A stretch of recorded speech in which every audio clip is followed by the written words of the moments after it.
दिवसा अगरबत्ती आणि रात्री जबरदस्ती असे हे लोक आहेत. ऐसे कैसे झाले भोंदू, कर्म करोनी म्हणती साधू.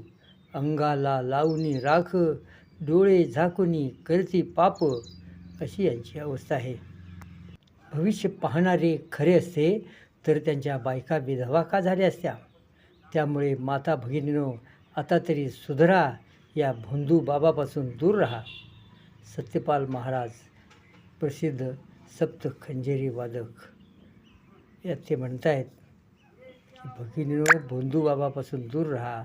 भविष्य सांगणं जर खरं असतं तर त्यांच्या बायका विधवा झाल्या नसत्या, म्हणजे ते भविष्य सांगून मेले नसते. त्यांनी सधवा राहील अशाच बाईशी लग्न केलं असतं. त्यांना त्यातलं काही समजत नाही. ज्योतिष हे थोथांड आहे.